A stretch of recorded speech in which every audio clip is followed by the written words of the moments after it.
Olá, vamos dando continuidade ao nosso curso, estabelecendo essas bases físicas para o estudo da engenharia.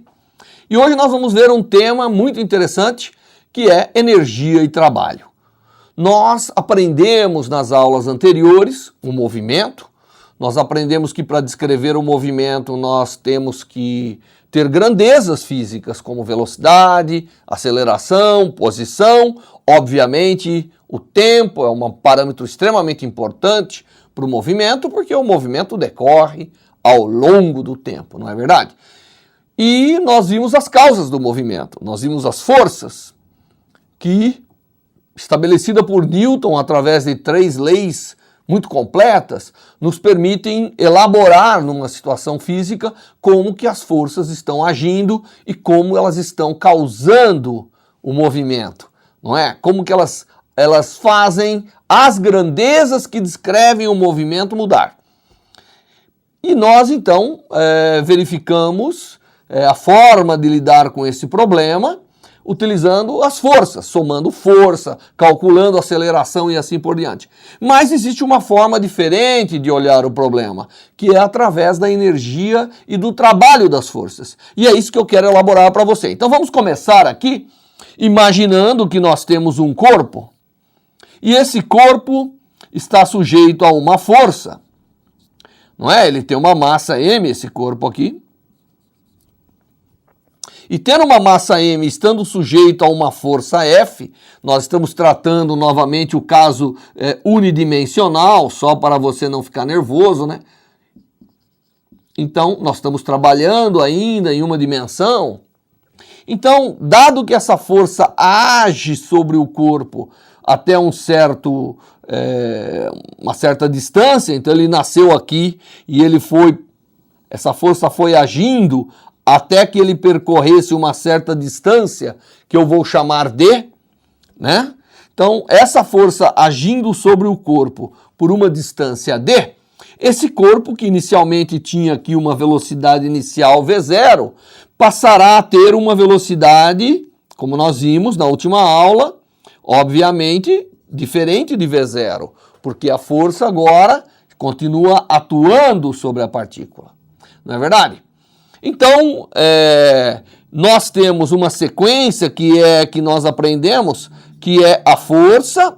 Essa força causa uma aceleração e essa aceleração, né, é a taxa com que a velocidade está variando. Aí nós somos capazes de caracterizar a velocidade e a posição do objeto. Tá certo? Foi assim que nós fizemos aqui o esquema. Então agora nós vamos fazer um pouquinho diferente. Nós vamos lembrar, né, que pelo que nós aprendemos, se nós conhecemos a aceleração, porque se a gente conhece a força e a massa, nós somos capazes de estabelecer a aceleração. E estabelecendo a aceleração, nós vimos que a força está conectada com a aceleração através dessa relação.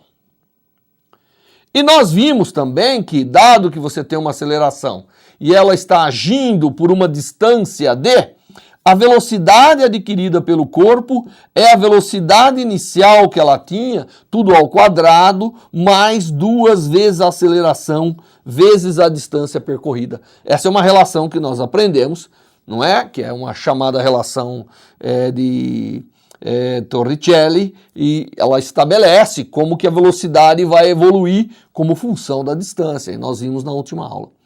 O que eu vou fazer agora é pegar essa aceleração, que é igual à força dividido pela massa, e vou colocar aqui nessa aceleração. Então eu tenho aqui v² igual a v0 ao quadrado mais 2 vezes a força dividido pela massa vezes a distância. Não é verdade? E eu vou reescrever isso aqui de uma outra maneira. Eu vou reescrever isso aqui, tá certo? Colocando, né, a força e a distância de um lado e as velocidades do outro. Então eu vou ter que a força vezes a distância, ela é igual, do outro lado eu vou ter a massa vezes v² dividido por 2, menos, não é isso? Meio a massa vezes a velocidade inicial ao quadrado dividido por 2. Então, eu tenho aqui uma nova equação que, dado uma força, ao invés de eu calcular a variação de velocidade, eu estou vendo que eu posso calcular a variação de uma outra quantidade, que é meio da massa vezes a velocidade ao quadrado. Tá certo? Então, o que nós estamos vendo aqui? Nós estamos vendo que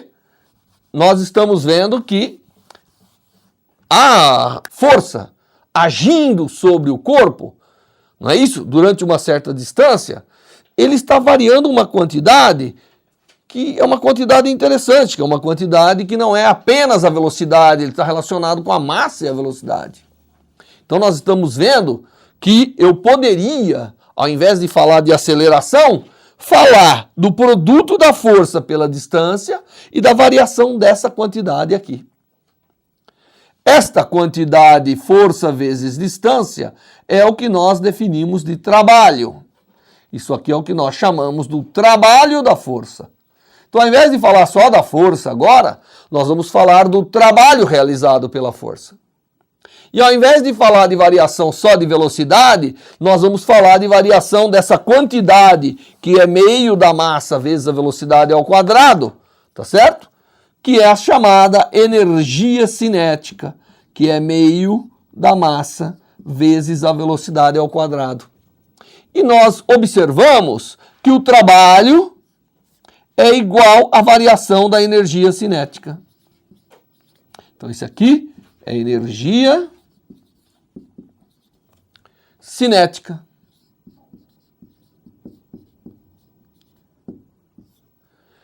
Então, veja bem que interessante. Eu defino duas novas grandezas. Preste atenção, porque eu não estou mais agora necessitando a taxa de variação da velocidade. Tá certo? Dado que uma força age, eu pego e vejo por que distância ela age. Então não estou vendo mais por que tempo ela age. Estou vendo por que distância ela age. Não é? E consigo, então, calcular uma quantidade que é o produto da força pela distância. E isso é definido como trabalho. E eu vejo que este trabalho, atuando durante um tempo, que é uma distância d, ele causa uma variação da energia cinética.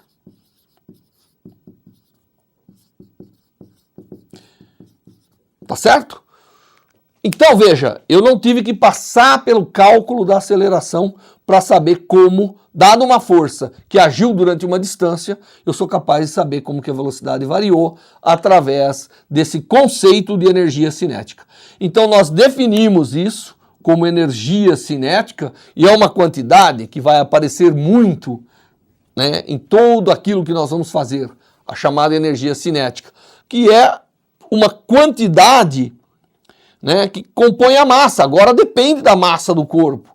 Antes, a massa só era importante para determinar a aceleração. Agora, a quantidade de energia cinética que o objeto, que a nossa massa, é capaz de adquirir ao longo de sua trajetória, sob a atuação de uma força, depende também da massa. Então, é uma nova forma de enxergar. Eu olho o trabalho da força e olho a variação da energia cinética. E com isso, eu crio formas mais interessantes de resolver os problemas. Principalmente porque você vai ver que essa energia cinética, esta quantidade definida, acaba tendo propriedades extremamente interessantes. Tá certo? Então, nós podemos escrever que o trabalho realizado por uma força é igual à energia cinética final menos a energia cinética inicial. Tá certo? E isso é uma nova forma de relacionar a variação de velocidade com a atuação de uma força ao longo de uma distância. Muito bem. Aqui eu estou fazendo esse aqui é um conceito de olhar o problema de uma forma diferente. Não é verdade? Que é o que nós vamos começar a fazer agora, utilizando esse conceito de trabalho e esse conceito de energia. Muito bem. Nós também, eu salientei bem desde o início aqui, que nós estamos olhando um problema unidimensional, onde você tem uma força atuando na direção que está causando o movimento, mas de uma forma geral, você pode ter uma força numa certa direção qualquer e eu posso estar olhando apenas o deslocamento que o corpo vai sofrer ao longo de uma das projeções da força. Nesse caso, não é o trabalho que a força vai produzir, não é apenas o produto da força pela distância, mas é o produto da projeção da força. Se ela está fazendo um ângulo θ com horizontal, então seria F cosseno de θ vezes D, que normalmente nós gostamos de escrever FD cosseno de θ. Então, na verdade, o trabalho que eu estou me referindo, né, que é o produto da força pela distância, pelo deslocamento que ela causou, normalmente terá que vir multiplicado pelo cosseno, caso a força não esteja totalmente na direção do deslocamento que ela causou. Então isso é só uma forma da gente generalizar esse problema. Então, eu agora poderia dar um exemplo para vocês, que é um exemplo do tipo, dado que uma força age durante uma certa distância, qual é a variação de velocidade? Inicialmente você iria calcular esse problema utilizando o conceito de aceleração, mas agora você pode calcular usando o conceito de trabalho e energia. Deixa eu fazer para você entender o conceito de trabalho e energia. Nós vamos escolher um exemplo e vamos resolver como nós estávamos resolvendo antes, calculando a aceleração e utilizando o conceito de trabalho e energia. Vamos considerar um plano inclinado. Todo mundo sabe que é um plano inclinado, nós trabalhamos com ele na última aula e nós temos aqui um objeto de massa M, que ele vai descer esse plano inclinado, esse plano está inclinado num ângulo θ, com relação horizontal, e eu quero saber o seguinte, quando esse objeto percorrer uma certa distância, que eu vou chamar de D, qual é a velocidade que ele tem após percorrer essa distância D? Tá certo? Então o problema está muito bem estabelecido. E eu vou resolver esse problema de duas maneiras. Então, no canto aqui nesse canto da esquerda, nós vamos considerar o que nós sabíamos antes. Nós sabíamos antes o seguinte, que nós tínhamos um plano, né? Aqui nós tínhamos uma força agindo sobre o corpo, que era o seu próprio peso. Nós tínhamos o plano respondendo com uma força normal. Essa força, esse ângulo θ que nós temos aqui, é o ângulo que tem entre esse eixo da normal com o peso. E, portanto, aqui nós temos uma componente do peso que está nessa direção, causando um movimento. Essa componente do peso, ela é mg vezes seno do θ, né? Então, ela é a componente do peso que está paralelo ao plano inclinado e que, portanto, vai produzir o seu deslocamento ao longo do plano. Dado que eu tenho essa força, eu vou usar o conceito de força igual a massa vezes aceleração, não é? E, portanto, eu posso escrever que mg seno de θ é igual a ma, portanto, cortando o m, esse corpo está sujeito a uma aceleração paralelo ao plano, que é g seno de θ. Então, tendo a aceleração, eu posso calcular qual é a velocidade que ele vai ter após percorrer uma distância d. É claro que nós estamos tomando que ele saiu com uma velocidade v igual a zero inicialmente aqui. Então, inicialmente ele tem velocidade zero. Então, fazendo isso, eu tenho que a velocidade que ele tem após percorrer uma distância d, v quadrado, é igual à velocidade inicial, que é zero, mais 2 vezes a aceleração, que é g seno de θ, vezes a distância. Tá certo? Portanto, a velocidade que ele tem após percorrer uma distância d paralelo ao plano é raiz quadrada de 2g seno de θ vezes d. Essa é a resposta que eu tenho utilizando o conceito de aceleração. Agora eu vou pegar do lado de cá e vou fazer o mesmo exemplo, tá certo? Só que utilizando o conceito de trabalho-energia. Então eu tenho aqui um plano inclinado, o corpo sai de uma posição inicial, tá certo? Ele tem aqui o seu peso, tem a normal. Note que aqui é um detalhe importante, a normal ela é sempre perpendicular aqui ao contato, ao deslocamento, portanto ela não realiza trabalho, né? Porque a força para realizar trabalho tem que ter uma componente na direção do deslocamento. Então, novamente, eu decomponho aqui o peso, então eu vou ter uma componente do peso na direção do movimento. Lembre que isso aqui é θ, tá certo? Essa força é mg seno de θ, como nós já vimos, e essa força realiza um trabalho ao produzir um deslocamento d. Então eu tenho que mg seno de θ vezes d vai ser igual a meio da massa vezes a velocidade ao quadrado, menos a velocidade, meio de a massa vezes a velocidade ao quadrado inicial, que é zero. Nós estamos assumindo que o corpo sai do repouso. Portanto, cancela o m, esse 2 vem multiplicando para você obter que a velocidade é raiz quadrada de 2g seno de θd.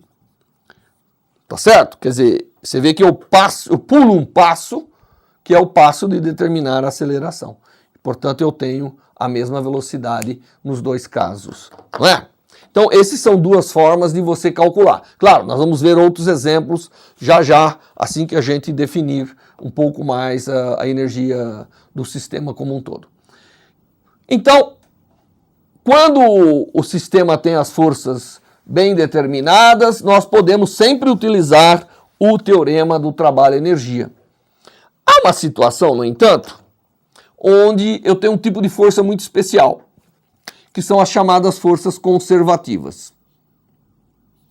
O que são forças conservativas, hein?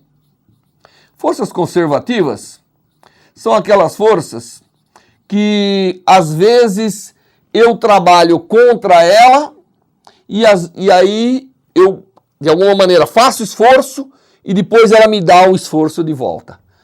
Uma força conservativa, a mola, por exemplo, né, a força de uma mola é uma força conservativa. Eu comprimo a mola, então eu tenho que fazer um esforço. Aí eu solto, ela dá o trabalho de volta. Não é? Nesses casos onde nós temos forças conservativas, e as duas forças mais interessantes é a mola, mas tem uma mais interessante ainda, que é a gravidade. Tá certo? A força da gravidade, né, ela é conservativa, porque você pode ver claramente, você faz um esforço, joga uma pedra para cima, essa pedra vai subindo, chega um ponto que ela para, aí ela volta, não é? E devolve todo o movimento para... Né? A força, ela retira o movimento e dá de volta. Essas são as chamadas forças conservativas. E nós vamos trabalhar, então, vamos imaginar que nós temos as forças conservativas, e para simplificação, eu vou usar a força mais conservativa que nós temos, que a gente usa no dia a dia, que é aquela da gravidade. Tá certo? Então vamos considerar essa força da gravidade e vamos estudar uma situação, que é uma situação onde um objeto está se movimentando sob a ação dessa força conservativa. Tá certo? Então eu tenho aqui a presença da ação da gravidade e eu tenho um objeto que agora vai se deslocar. Ele vai se deslocar. Não necessariamente ele precisa se deslocar em uma dimensão. Nós vamos imaginar inicialmente que o objeto está a uma altura h1 e ele vai se deslocar para uma altura h2, tá certo? Então o objeto estava inicialmente aqui, aí ele vai se deslocar para cá. E obviamente, nós vamos imaginar que nesse ponto ele está na altura 1, mas tem velocidade v1, e nesse ponto ele está à altura h2 e tem velocidade v2. E olha, a força que existe aqui é a força da gravidade e ela é para baixo, como vocês sabem, né? Eu representei. Então, qual é o trabalho? Se o corpo está se deslocando daqui para cá, ó, veja, a força é contrária ao seu deslocamento.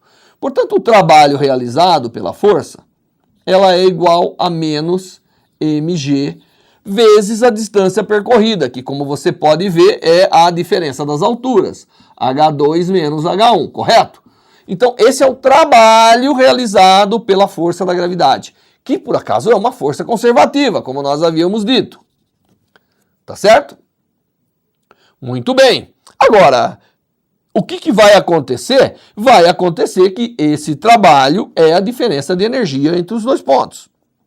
Então, esse trabalho, menos mg H2 menos H1, é igual a o quê?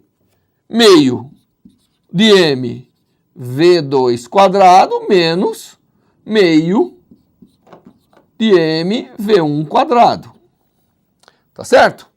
É o teorema do trabalho-energia. Então eu vou cortar o m, porque não preciso cortar o m, eu posso deixar inicialmente o m aqui, mas isso mostra o seguinte, olha, menos mg H2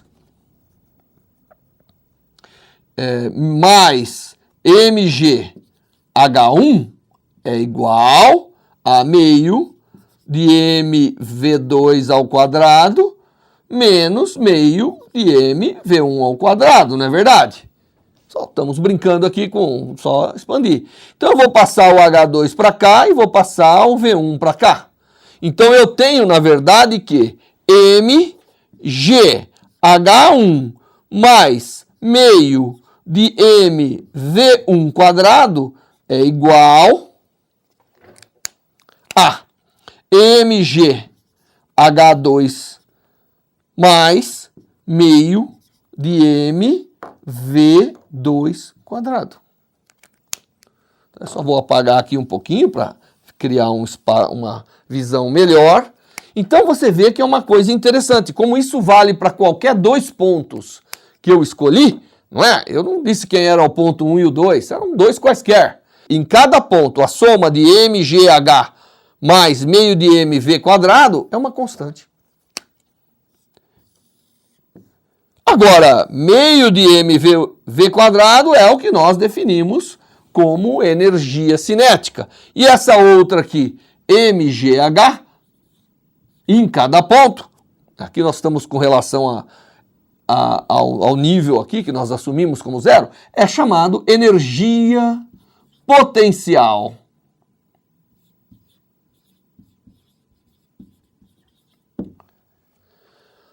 A energia potencial é, portanto, uma espécie de trabalho feito em forças que são forças conservativas. Quando eu tenho força conservativa, esse conceito de criar uma energia potencial pode ser aplicado. E eu, então, crio, né, que associado a cada ponto onde essa força está presente, eu posso associar também uma energia, que é chamada energia potencial. Aqui no caso é potencial gravitacional, né? Só para lembrar, as duas mais importantes que nós temos é a gravitacional e a elástica. Quando a gente tem mola, funciona da mesma maneira, tá certo? Que é uma das coisas que nós vamos fazer numa atividade separada. Então, eu agora, veja, na presença de forças conservativas, eu tenho mais uma coisa. Eu tenho que a cada ponto da trajetória desse objeto, existe uma energia potencial associada. E também existe uma energia cinética associada. E mais do que isso, a soma da energia potencial com a energia cinética é sempre igual em cada ponto. Isso é o que nós chamamos de uma constante de movimento. É uma grandeza que não muda ao longo do movimento. E, portanto, ela é extremamente importante. Porque se eu sei num ponto, eu sou capaz de determinar em qualquer ponto. Não é? Então, dado um corpo que está numa posição e se movimenta, mudando a posição, necessariamente ele tem que mudar a sua velocidade. Então, não preciso nem resolver a aceleração ou calcular o trabalho, porque agora, a cada ponto, eu estou associando uma grandeza que chama energia potencial, estou associando uma grandeza que chama energia cinética. E aí, nós combinamos tudo numa única quantidade que nós chamamos energia mecânica total, que nada mais é do que a potencial mais a cinética. E a gente diz que se nós não tivermos outras forças envolvidas, esta quantidade se conserva. Ela é o que nós chamamos de uma constante do sistema. E a gente costuma dizer que, dado que eu tenho uma energia mecânica, eu posso converter uma parte de potencial em cinética ou uma parte de cinética em potencial. Você observa que é uma visão diferente. Até agora, eu estava jogando uma pedra para cima e dizendo, olha, eu dei velocidade inicial, a aceleração da gravidade foi removendo velocidade. Agora a coisa muda. Eu inicialmente dei energia cinética, a energia potencial foi crescendo, foi acumulando nesse objeto e agora pode devolver para mim. Não é? Então, você vê, na verdade, os conceitos de energia que nós estamos criando são conceitos que auxiliam a solução dos problemas e auxiliam a gente a enxergar o problema de uma forma diferente. E nada tem aplicação nas engenharias mais do que as energias potenciais e cinética. Qualquer que seja, em mecânica, a engenharia mecânica nada mais é do que isso, uma conversão constante de energia de uma forma em outra. Pega uma hidrelétrica, isso aqui é o exemplo claro de uma hidrelétrica, porque eu acumulo a água a uma certa altura, depois eu deixo essa água movimentar a turbina, então ela converte em movimento e aí, claro, o movimento é que vai ser convertido em eletricidade. Então, esse conceito de energia total mecânica é extremamente importante, porque na ausência de forças que são capazes de roubar energia, que são as que nós chamamos de forças dissipativas, a energia mecânica se conserva. Esse é o princípio de conservação de energia e é um princípio extremamente importante em todas as ciências, tá certo? Nós estamos vendo aqui a conversão da energia potencial gravitacional em energia cinética, que é o movimento. Então agora a nossa visão muda um pouco. Movimento sempre estará associado com energia cinética. E a existência da força no espaço vai criar em cada ponto, a cada altura, né, aqui no caso, da força gravitacional, a energia potencial gravitacional. E com essas energias, a soma delas, que é chamada energia mecânica, ela permite eu entender todos os movimentos dos corpos sujeito a esse tipo de força. Muito bem, então esse é um dos princípios mais importantes que a gente tem na mecânica, que é o princípio da conservação de energia, tá certo? E ele me permite enxergar as coisas diferente agora, como eu falei, um corpo que é atirado, algo que é acumulado, né? Normalmente, o que a gente faz? Nós damos energia cinética, nós damos energia potencial, a uma massa e liberamos de tal maneira que ela pode converter tudo aquilo em energia cinética em movimento, não é? E isso é o que está ao nosso redor, é o que acontece todo dia com essas conversões de energia. Então, os problemas que a gente pode resolver agora, eles terão que ser vistos, obviamente, como uma conversão entre energia potencial e energia cinética. Bom, então eu já enunciei o princípio da conservação de energia, né? Que ele diz que no caso de forças conservativas,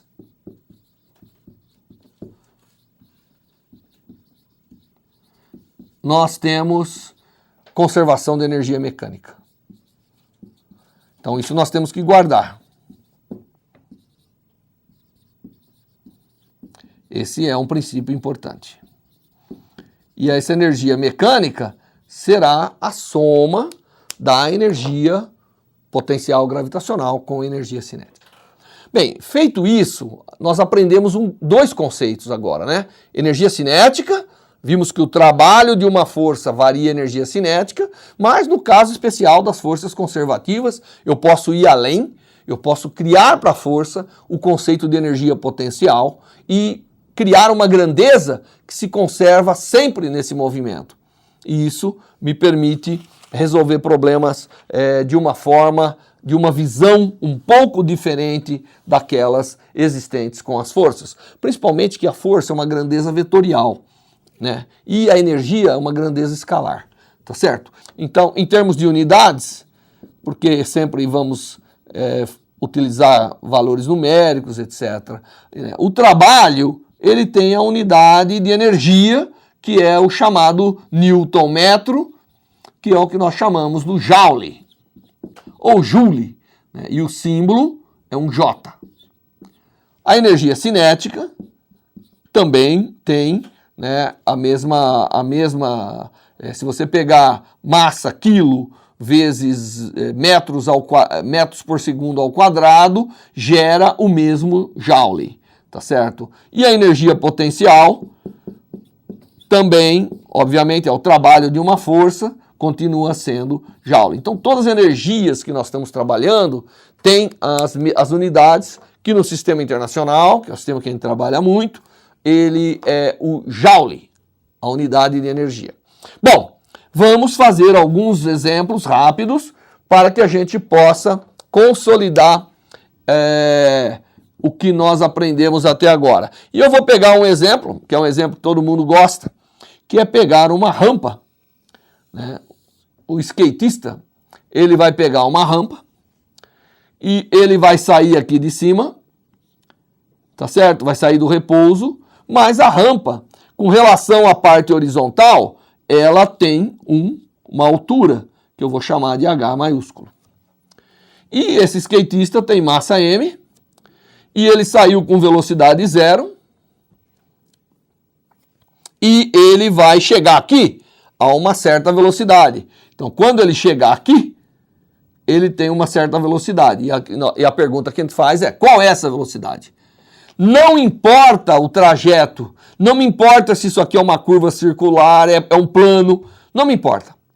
O que me importa é que as únicas forças que vão atuar aqui são forças conservativas. Então não há atrito, né? Vamos dizer assim. Um atrito é um desses exemplos de força que come energia. Ele gosta de comer energia e, portanto, eu teria que modificar um pouco o nosso princípio estabelecido da conservação da energia mecânica. Então, o ponto inicial, o que eu tenho? Em qualquer ponto dessa trajetória, a energia mecânica, que é igual a mg vezes h mais meio de m vezes v quadrado, é uma constante. E eu sei que no ponto inicial eu tenho apenas posição, altura no campo gravitacional. Claro, campo gravitacional sempre presente aqui, né, como padrão. Então aqui nesse ponto inicial, única coisa que eu tenho é posição. Portanto, eu tenho a energia mg vezes h maiúsculo. E essa energia tem que se conservar por todo o trajeto. Por outro lado, quando eu chegar nesse ponto aqui, eu não tenho mais altura, porque a minha referência de altura é a parte horizontal do plano. Eu só tenho energia cinética. Então isso tem que ser igual à energia cinética, não tem mais altura, v quadrado. Portanto, isso cancela e eu tenho a famosa relação de que a velocidade aqui no plano horizontal vai ser 2 vezes GH raiz quadrada desta quantidade. Então, quanto mais alto eu vou, maior velocidade eu pego, mais raiz quadrada dessa velocidade. Tá certo? E você vê, eu não tive que me preocupar com a força em lugar nenhum, não tive que me preocupar com nada, só tive que saber energia. Só tive que estar familiarizado com o conceito de trabalho, que agora, para as forças conservativas, cria o conceito de energia potencial gravitacional e me permite resolver este problema. Muito bem, nós vimos aqui um conceito interessante, que é o conceito de conservação de energia, e vimos quando a força age deslocando o objeto no espaço. Então nós vimos conexão distância causada pela força, deslocamento causado pela força. Agora eu quero olhar um pouquinho sobre o tempo que a força atua. Tempo no qual a força atua.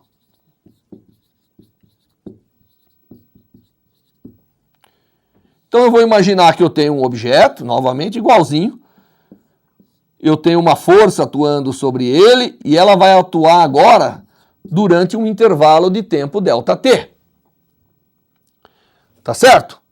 E eu sei que a força vezes o ΔT é igual a MA vezes ΔT. Então, multipliquei a força por ΔT. Mas A vezes ΔT, vamos lembrar lá atrás.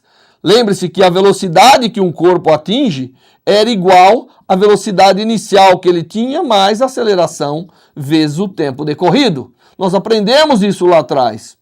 Então, no lugar da aceleração vezes ΔT, eu vou botar velocidade final menos velocidade inicial. Então, a força age durante um tempo ΔT e o produto da força pelo tempo é igual a massa vezes a variação de velocidade. Só estou passando V0 para cá, então eu fico com V menos V0. Esta quantidade aqui nós chamamos de impulso da força. E esta quantidade aqui que variou, porque você vê, agora, dado que uma força atuou de um certo tempo, não é? Dado uma força que atuou durante um certo intervalo de tempo, ela produziu uma variação da quantidade, que é a massa vezes a velocidade. Não é verdade? Então, eu posso criar um novo conceito também, dizendo que força atuando de um certo tempo, o que muda é a massa vezes a velocidade. E essa quantidade, massa vezes velocidade, é o que nós chamamos de quantidade de movimento.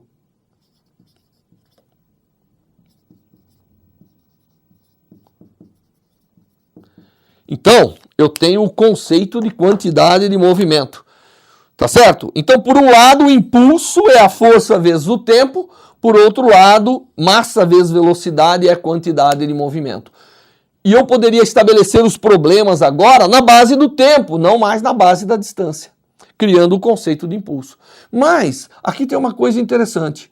Quando eu não tenho força no sistema, não tem forças externas agindo no sistema, o impulso é zero. Se o impulso é zero, o produto da massa vezes a velocidade é sempre uma constante no meu sistema. E isso cria para mim uma nova quantidade, que é a chamada quantidade de movimento. Então, eu vou definir a chamada quantidade de movimento de uma partícula no meu sistema, não é? E essa quantidade de movimento, ela é igual ao produto da massa vezes a velocidade. Então, normalmente, nós chamamos essa quantidade de P ou Q. Nós vamos continuar chamando de Q aqui, só para poder seguir a maioria dos livros que estão por aí. Então, essa quantidade ela é interessante, não é? E, dada uma força que atua durante um tempo, o produto da força vezes o ΔT é a variação dessa quantidade. Então, vai ser V final menos MV inicial, ou zero, que a gente chama normalmente. Tá certo? E na ausência de força, nós temos que a massa vezes a velocidade do sistema é sempre igual, se conserva. Esta lei, que na ausência de forças externas, portanto na ausência de impulso, né? Ela se conserva, é a famosa lei da conservação da quantidade de movimento. E é fundamental para se entender certos fenômenos, como é o caso das colisões. Né? Porque quando eu tenho dois corpos se movendo, às vezes não tenho nenhuma força. Todas as forças são internas, não existe força externa. E a quantidade de movimento tem que se conservar, tá certo? Então nós aprendemos um novo conceito e deixa eu só fazer um exemplo para você consolidar isso. E o exemplo que eu quero fazer é muito simples, né? Eu tenho aqui um plano, existe um corpo de massa m que se desloca com velocidade v0 e vai encontrar um corpinho menor de massa m minúsculo que está parado.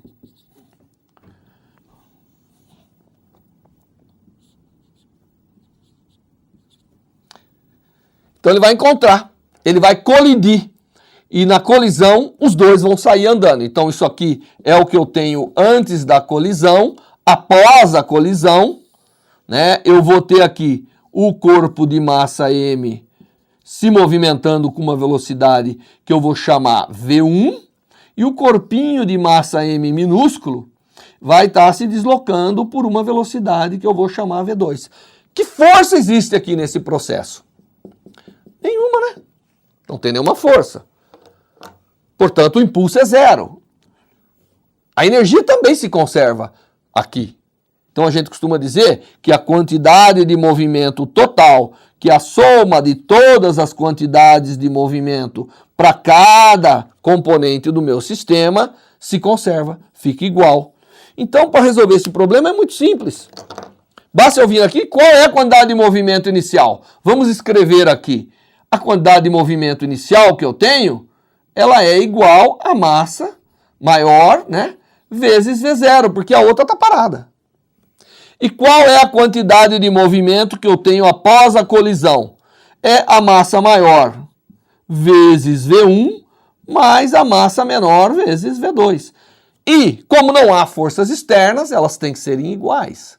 E sendo iguais, eu posso escrever aqui E' vezes V0 é igual a E' vezes V1 mais E' vezes V2. Eu tenho duas incógnitas para descobrir, porque eu quero descobrir quem é V1, quem é V2.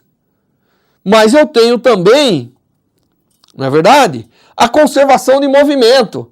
Desculpe, eu tenho também a conservação de energia. Qual é a energia inicial? Agora eu vou escrever em vermelho, a energia inicial. A energia inicial desse problema aqui, só essa massa tinha. E a energia inicial era meio de M vezes V0 ao quadrado, não é? E a energia final do problema é meio de E' vezes V1 quadrado mais meio de E' vezes V2 quadrado. E elas têm que ser igual. Então eu tenho que adicionar aqui meio de E' vezes V0 ao quadrado é igual a meio de E' vezes V1 quadrado mais meio de E' vezes V2 quadrado. Eu tenho um conjuntinho de duas equações, dos quais eu posso resolver facilmente para tirar qual é a velocidade do corpo 1, do corpo de massa M maior e do corpo de massa M menor. E fazendo isso, eu não vou fazer por problema de tempo, mas você pode fazer claramente, vai obter que o V1 é igual a massa maior menos a massa menor, dividido pela massa maior mais a massa menor, vezes V0, enquanto V2 é igual a 2 vezes a massa maior, dividido pela massa maior mais a massa menor, vezes V0. Tá certo? Essas são as velocidades que esses objetos adquirem ao colidirem. E foi essencial eu usar a conservação de mais uma grandeza, que é a quantidade de movimento. Então hoje nós aprendemos várias coisas. Nós aprendemos que nós podemos caracterizar o movimento através da energia cinética. E a variação da energia cinética é a força, é o trabalho de uma força realizada sobre o sistema. Mas aprendemos também que quando a força é conservativa, nós podemos definir o conceito de energia potencial. E a soma da energia potencial mais a cinética se conserva por todo o trajeto do corpo, tornando muito mais simples a solução do problema. E agora, no final, nós vimos que temos que introduzir mais um conceito, que é o conceito de quantidade de movimento, e esse conceito mostra que o impulso da quantidade, o impulso de uma força é causa da variação da quantidade de movimento. E que na ausência de forças, a quantidade de movimento total de um sistema, que é a soma de todas as massas vezes as suas velocidades, tem que se conservar. E isso nos permite abranger um grande elenco de problemas, como nós veremos nas várias atividades que nós vamos realizar. Até lá!